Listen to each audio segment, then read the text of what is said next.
Let's find out with that commentary team. Thank you very much, Red Eye. And indeed, this deciding game now coming up between the two sides. TNC versus DC.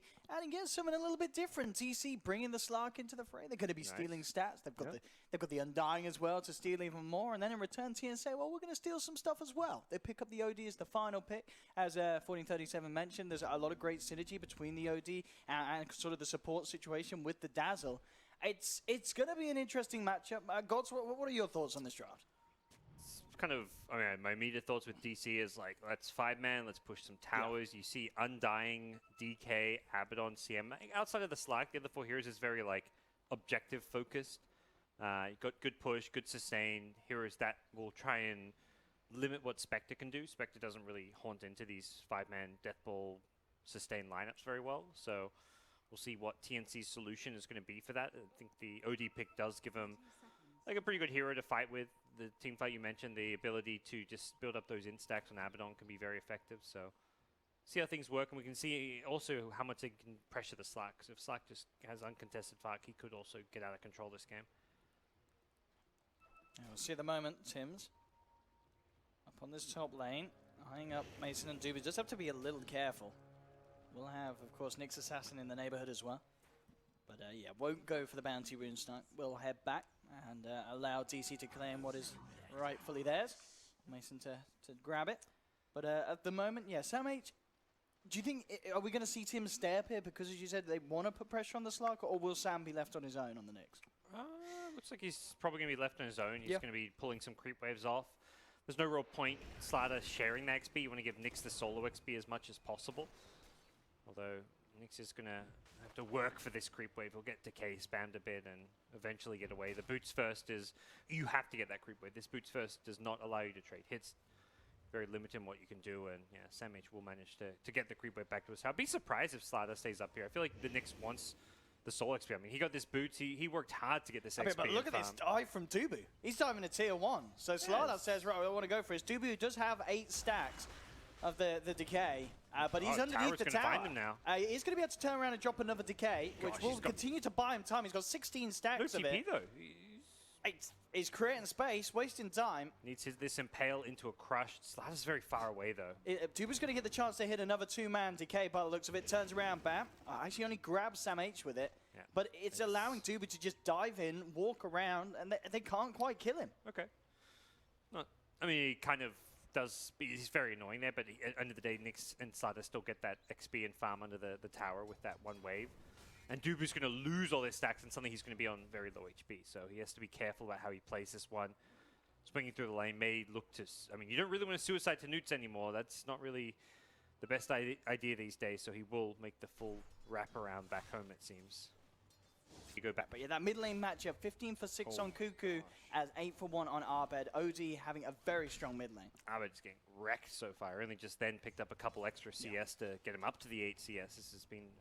fantastic start for the OD, and likely to continue to be that way because CM's kind of jungling. I think we will see an early smoke from Demon, hit level 3, get that Nova Frostbite, and perhaps look for a kill. Problem is, Arbed is using all his mana to farm, so he's not going to be able to really kill on his own. He has to bring in someone like the Undying if he wants to kill the OD at mid, so not easy for Demon to find those smoke opportunities. This top lane as well, they may not necessarily be able to slow down the farm of the Slark. I wonder if they're getting most TS on the Nyx, but it doesn't actually look like they are, Sam. Not getting a lot of money. We'll try and make a move on to Dubu. Again, I mean, Dubu's a hard hero to go on. Even if they hit the 2 stuns, it's very likely that Dubu will be able to keep himself alive at this stage of the game with the decay. Yep. So, I mean, ideally, these two need to be finding the CM in the lane, but as we've seen, you know, since that first blood, Jimmy's been keeping himself well away from the 2 of them. Yeah, he's just power farming his way through the jungling, managed to find his boots from that, get some more wards for his team, and we'll see if he heads back top now with the levels. With a 1-1-1 build, he can be a lot more effective, and yeah, he'll TP up top, and they're ready to fight TNC and try and regain control of what they feel is their lane. They're like, this is our safe lane, let's try and do something about this. Yeah. And for sure, with the control of the Frostbite, a pounce, a couple of decays, they can certainly get a kill. They'll look towards Tim's. There's the first into the second stun. Not enough to get the kill on Mason, but it looks like it will be enough to hold them back. So both sides struggling to get a kill on this top lane. Good just quick impale, and you kind of make sure, like, okay, is he going to Dark Pact? Because if he Dark Pacts off the impale, well, you've got a Slider Crush to use after it. But he was trying to hold the Dark Pact for a little bit later, and as a result, no real damage or threat posed by DC. Again, Dubu just scouting out Tims, who was sitting in the tree line at the side, forcing these two back. Yep, still, it's a free farming Slark. Not necessarily a major problem right now. You've got Spectre not farming as well as the Slark, but Spectre's going to hit a level 6 and be able to rotate around and make some plays happen. And Slark kind of is a bit more passive than that until he gets like a Shadow Blade, or if there's a dive under a tower. He's not going to look to get involved like a Spectre does early on, and that's, I think, a big reason why we're seeing a lot of Spectres, because, yeah, it's this kind of greedy farming carry, but it can also get involved from time to time around the Haunt. We'll see mid one as well. Mid one, sorry. In the mid lane, Tims is coming through with a rotation. If Cuckoo can get a setup with an Astral, they can have a go. Albert is fairly tanky on this DK and does have backup coming in from the rest of DC. They will make the play here with the Astral setup. Tims looking for the positioning, but very, very quick stun from Arbed. Yeah, gets Tims before he can stun. The Frostbite's there from Demon. Immediately the Tombstone's removed, though. Good reaction from TNC, making sure that DNC can't stick around for more. And again, both teams just saving each other, keeping themselves alive. Yep. Unlikely a kill, even if he times that stun. With the DC rotation coming in, they were going to be able to protect the DK just fine. So even though it was a misplay from the Slider, it wasn't really of much consequence. And yep, they get out, they kill the Tomb. Tomb's a huge chunk of gold, like for a support. I believe it was the Dazzle who got that little 125 gold bounty, but even so, OD's going to continue to just dominate this CS battle in mid lane. It's pretty tough lane for the DK, but he has managed to kind of catch up a little bit with the bottle, breathe fire. He's been able to spam a little bit better now, but he's going to have to buy some of these cheap cost-effective items like Raindrop just to keep himself alive. Pull Man Shield, items you typically don't want to maybe have on a Dragon Knight. Mason, still definitely they're going to be the potential issue for TNC. Top of the farm. Based on the top lane, again, doing their best to put pressure on, but I mean, what is the best way that TNC can do something about this slot? Because between these two heroes, you know, Tims and Sam H, at the moment, they just don't have the burst or control to bring them down. They need to have a +1. Yep, bottom lane, bit of a dive going in now. See if they can get away with this kill onto Raven. Bursted low by the Aphotic Shield. Tims comes in with the stun. Bulba pops the borrowed time, looking for Raven in the tree line, but a quick TP out will save him. Yeah, he could join this fight back in if they want to look for the kills in return. They brought in 3. Another crush onto Arbed. Arbed forcing them back, though, with the Dragon Form. There's the Haunt. He'll look for Bulba, but Bulba's got the shield up. The Soul Rip heal as well from Dubu keeps Bulba alive. Raven can't stick around for that kill. Maybe they can get something else. Dubu hitting big 3-man decays, keeping TNC back. And the Horn used to no avail, not getting a kill in return. And again, it just seems that these teams, they've both got so many ways of saving each other that it's so hard for them to actually seal a kill.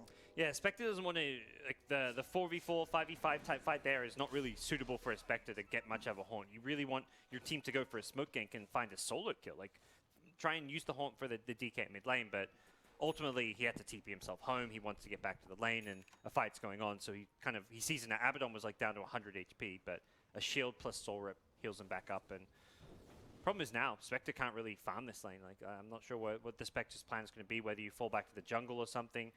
Abaddon undying with CM aura. CM's even here. This is a death trap being at this bottom lane for Raven. I'll be a TP from the Nyx Assassin coming down towards the bottom lane. Has the Vendetta. Just hit the 6. But it's, again, very hard for him to do something. Yeah, Sentry's down. DC know what's up. Yep. And they are not going to get caught out by this first Vendetta rotation from Sam Hayes. Bob is just spamming Aphotic Shields to harass the Spectre. Already down to half HP. Spectre does not really want to fight at this point. The CM Oro is just so nice to play this Abaddon with. Raven has to be so careful. They could dive. Now Sam H will make the move. Demon will be bursted down immediately. Okay. So even though the Newers in the neighborhood still end up losing a life to Sam H's rotation. They give Spectre the tomb. That's some nice team play there as well. 150 gold, and that's the earn charges. I think more important than anything, those earn charges is just like a saving grace for Raven. He was getting harassed. He was down to half HP. Suddenly, you just find a CM kill. It's not really a big, major kill. Sector doesn't even really get too involved, but you get these earn charges. Now you can go offensive, and Bulba has to be careful with 4 heroes still down here. Sam H holding onto the stun as well, waiting for the borrowed time to come off. He has still got it available. There it is to finish the kill. Arbed and Demon have come in with the rotation. Turn towards Tim's, the lowest at the moment. The Poison Touch will hold Arbed back with the slow. DC won't find the initial kill in return, and it looks like they won't find it at all as TNC back off and get themselves the third kill on the map. Of course, all whilst this is happening, Mason continuing to get space up top, so they are creating space for the Slark DC with the focus that the rest of the team is putting on this bottom lane. Seems TNC finally like, all right, enough space for Mason, because OD actually goes top with his DD rune. Could have continued to free farm mid and perhaps pressure the tower, but he kind of says like, actually, I can kind of 1v1 this Slark for now.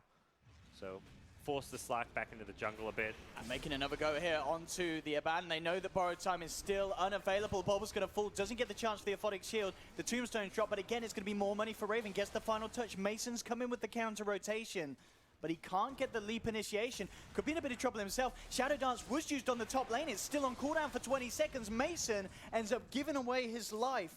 The hero that DC were kind of relying on as he was having that opening whilst the rest of the team was fighting, turning up to the fight, giving his life away. Absolutely the opposite of what DC needs to happen in these first 11 minutes. This last like 2 minutes has been a catastrophe for DC. I think even without any kills, it was like a 2-0 kill score, maybe 3-0. Wasn't going all too bad for DC. Slark was free farming, DK's lane was at least somewhat salvaged, and Abaddon was really starting to apply pressure. We could see Spectre struggling to farm. Like, they had the shield on the creep wave, they were pressuring the tower. Really felt like this bottom lane was about to fall apart for Spectre, but Sam H shows up, he saves the day with that initial CM kill, and since then, they just snowballed this bottom lane, and it feels like DC have just kind of just overextended and really tried to force things too much down here. Feeding the tomb money, that's 300 gold to Spectre between those two tombs. It's a lot. And that kill as well, you know, Mason, he's about 20 CS ahead, but because he gave that kill down there where Raven was involved, certainly net worth-wise, Raven and Mason are on the same level again. Yeah.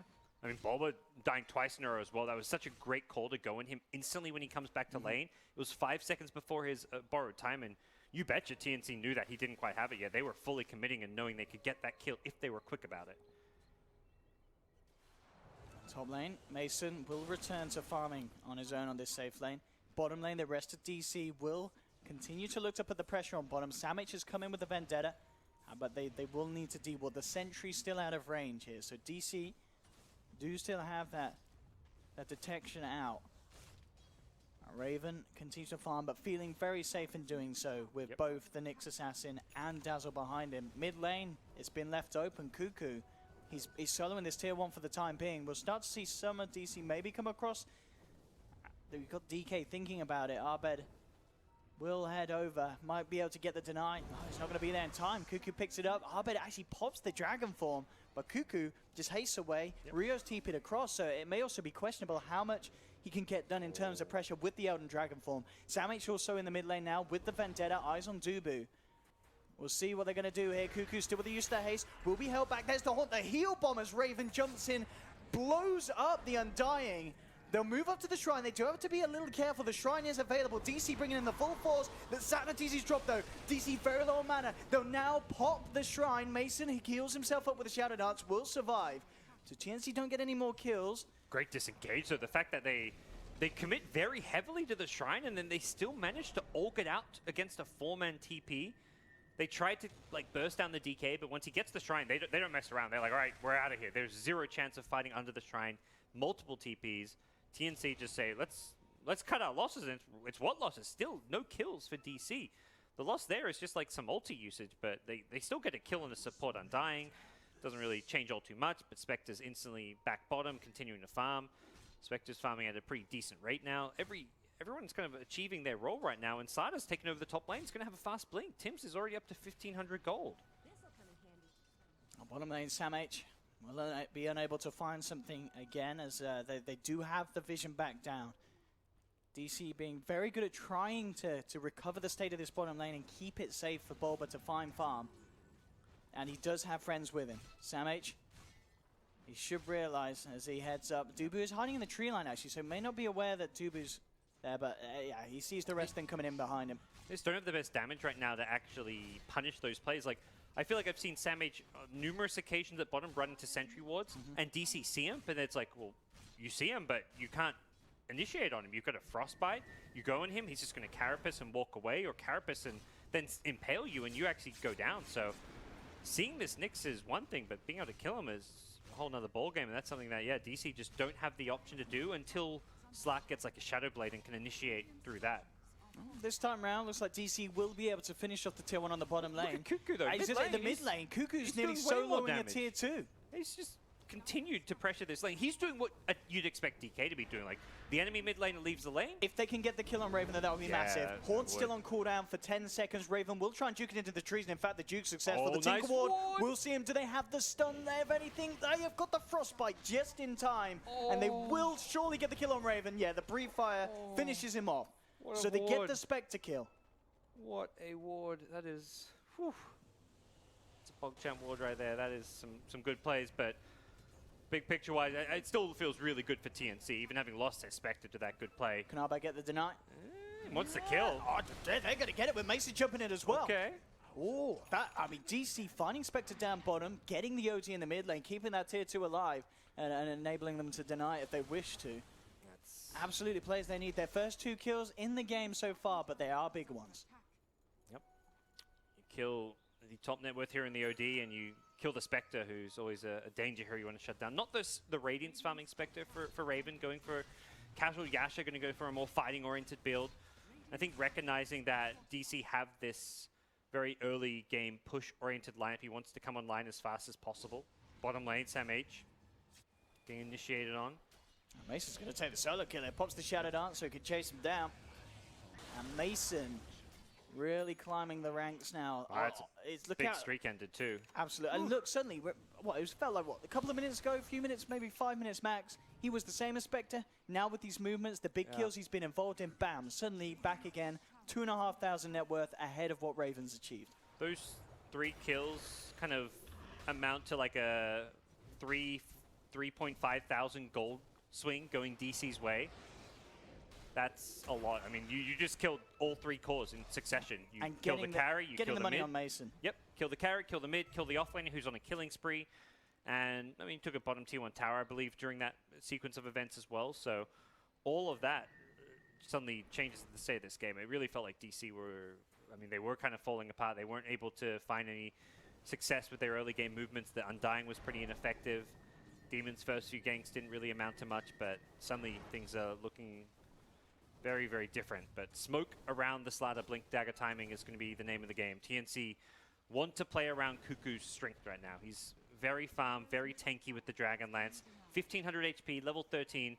This is the strongest hero on the map right now, and TNC are going to just hug him, try and bait him, or just force some towers. They want this OD to get involved.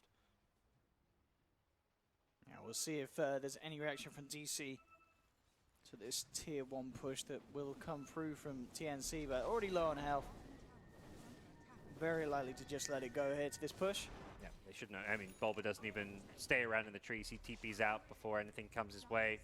Bottom lane being vacant is the biggest obvious sign right now. No one farming that for TNC, and will be a full commitment up top. But ultimately, TNC say, you're not going to defend it. We'll take the towers then. If we're not going to find the fight, towers will do for now. And I think if you're DC, you really got to look for that trade. Like if you're not going to defend towers, you've got to split push and pressure other lanes, which is what Arbed's on at bottom. With Mason's help, they're going to start pressuring this tier 2 tower of their own. But TNC, free Roshan, I imagine. Don't see an easy way to contest this one as much as maybe DC have hit some okay item timings now with the Vlads and the Shadow Blade. They're just out of position to contest this one. Yeah, it's going to be very, very quick as well. With the Medallion and with the Corrosive from Tim's, I'll take it in a very, very quick time. Cuckoo to pick up the Aegis, as you already talked about. They're big kind of hero on the map at the moment, and now he's going to have that extra life. Yep. With these sort of group up and pushes, it's going to be even harder for DC to deal with. Mason, very close to picking up his next item. He's got the money for the Echo Saber. So a very respectable timing on this slot. 19 minutes in to have the Echo and the Shadow Blade complete. Yeah, he's doing fantastic. Trying to find the Nyx, perhaps. Nyx is near this sentry ward around this bottom shrine. Something you can kind of see both teams doing right now is putting sentries with their observers. We'll see if Mason gets tempted to go for something. With the 2 of them there, he does have to be a little careful, and Yeah, he's playing it safe. Not going to make any too brash plays on the slot. Yep. But yeah, you can see kind of around that bottom shrine, both teams, Sentry Observer duos.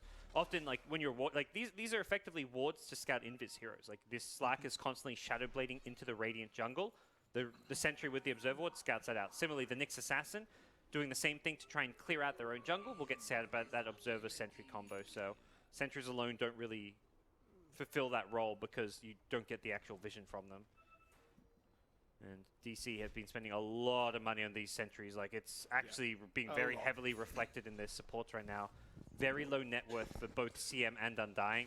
It hurts a lot, but this is how you've got to play against Nyx Assassin. You've got to be proactive and hope it pays dividends. You get that Nyx killed once or twice with the sentries, they pay for themselves. Unfortunately, if you don't find the kills, you're going to be struggling. Abed gets just pelted at bottom lane by the Hurricane Pike. Casually just throwing out for some harass and some insta-steal. On top lane, this dive here onto Raven, bringing them the kill as Mason just moves in with the Shadow Dance, diving the tower. Tims has come forward. Frostbite on him will hold him back as they'll look to try and punish DC's play, but it will be unsuccessful. Mason gets himself back to safety, Bottom TP's lane, out. meanwhile. As the fight, oh my goodness, Sanity's eclipse for Kuku, but Mason's there. You know, straight down to the bottom, pops the Aegis. Can they kill him a second time? That's the question. It doesn't look like they can. Do bad mana. Kuku moving forward. The damage coming out from this OD enough to warrant a double kill. So he may have lost the Aegis, but he gets the big kills. Bringing down the DK, getting the Undying as well. So TNC finding the trades, even though they lose that Spectre on the top lane. Yeah, they lose the Spectre, but in some ways, I mean, the OD is really their one position this game. Not, I mean, it's very heavily reflected in where the net worths are, but also the way they're playing more around Cuckoo. They're happy to have this Spectre be like solo farming lanes and just haunting in for a bit of cleanup. As long as Cuckoo's continuing to get further and further ahead, I don't think TNC are too phased by this. He's going to get another tower now at bottom lane. His farm is getting absurd at this point as TNC are taking control of this bottom side of the map, and we'll see what they can do. Raven does definitely want to progress and will do so with this Manta style pickup now, making him a much harder target to actually gank, and will be a lot more durable because of this. Top lane ball, but we've got the NA build here with the Solar Crest into the Radiance. Yeah. No Midas is the main thing we're seeing, but with the XP changes, perhaps this doesn't see it as a value way to get towards his talents.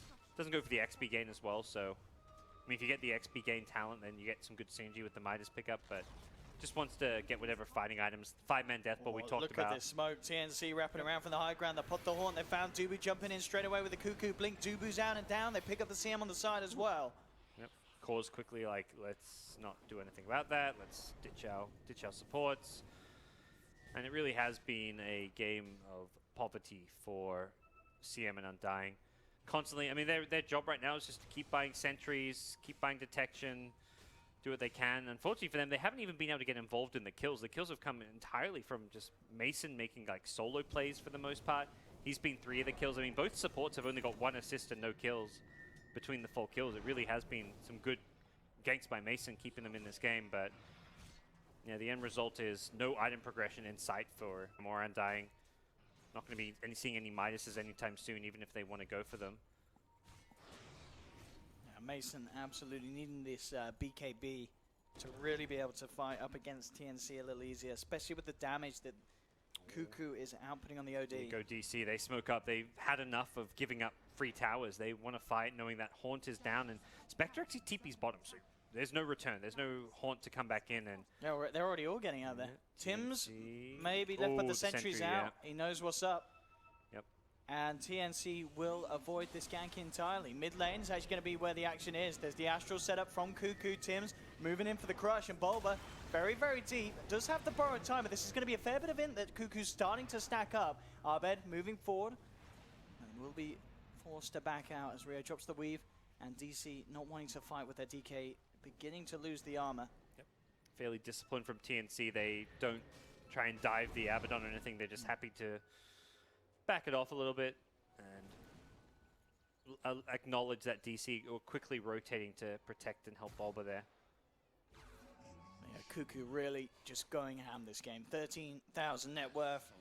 We're seeing, as in situations like that, if the abandon's on the front, stealing a bit of intel before the fight could be massive. The sanity's eclipse, certainly going to hit hard and hit home on some of these heroes on DC with the intelligence disparities able to build up with those right clicks. And TNC, again, moving around across the mid lane, potentially Sam H, Vendetta. 10 seconds until he has it again if he wants to make another movement. Cuckoo already forcing down this bottom lane as TNC look to set up to bring down the second tier 2 of the game so far. And TNC is a 5-man unit and very strong right now, playing around their vision as well. They've got some nice deep observer wards in this area. They've got the blink initiations ready on their chain stunners, and both Tims and Sam H have been very effective this game on this Slatter next duo. They've been partnered up in the top lane for the early game laning stage, and since then they've been moving around and finding numerous kill setups for the team. Top lane though, Raven's TP'd in, needs to be careful. At the same time, it looks like he is slightly bait. Rio is sitting behind him ready with a Grave as well as Solar Crest. And I think DC are actually aware of that as they did not initiate on him with Mason.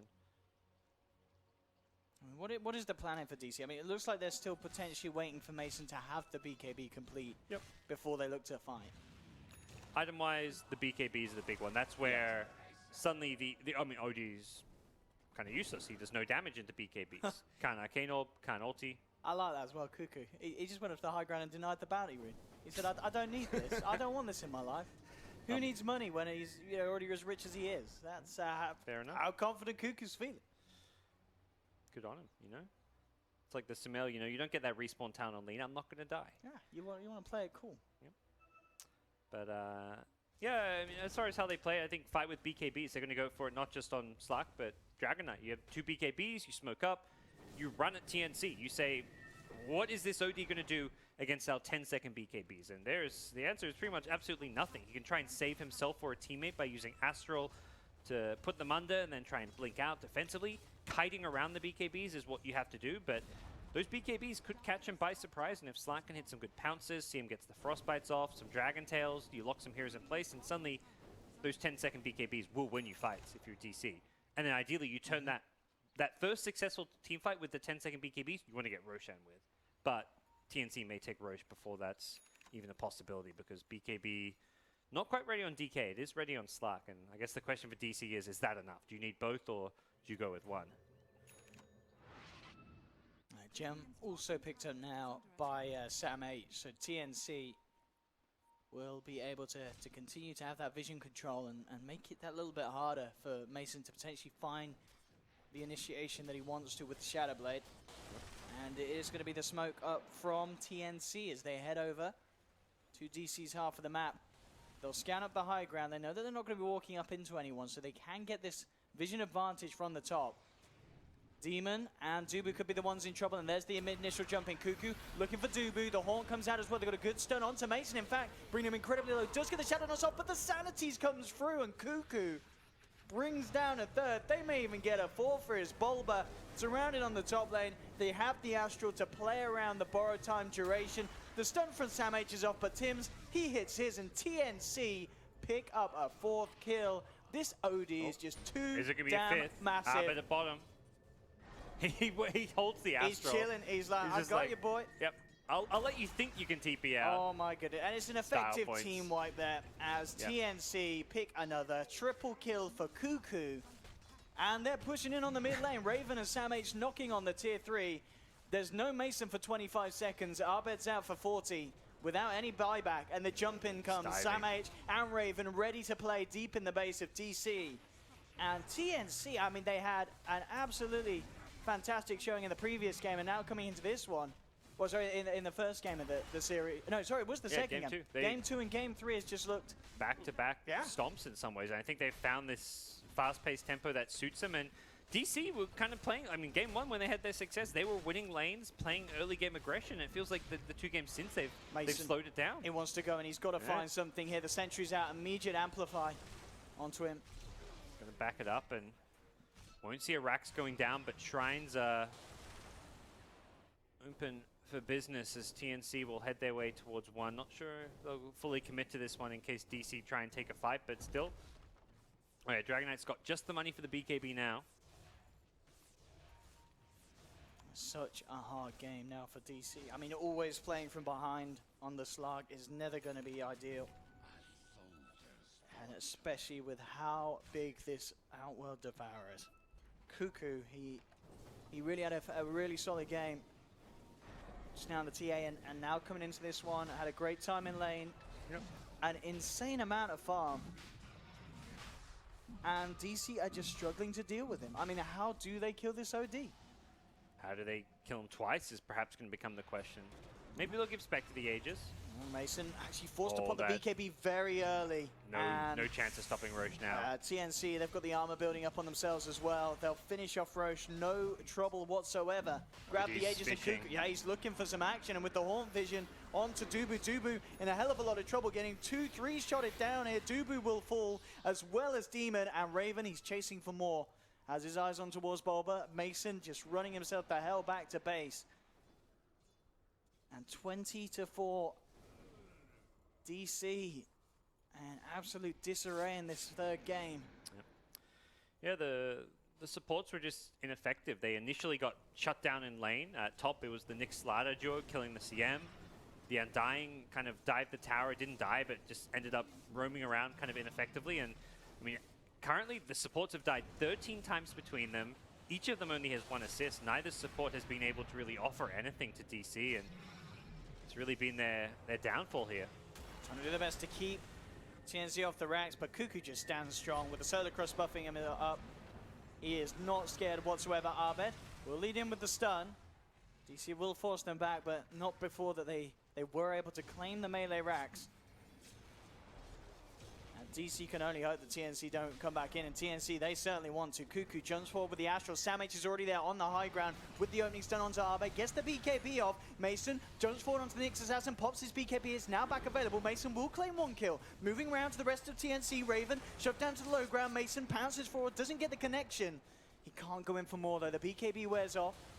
He does have Shadow Dance available, but still, respecting that TNC, the jump in is there. An immediate hex up. Cuckoo with a massive Sanity's Eclipse. Mason to fall. Triple kill for Cuckoo. Ultra kill for the OD. Give that man a goddamn rampage. And there it is. Cuckoo playing out of his mind and destroying Digital Chaos as they take the series 2-1. Whew.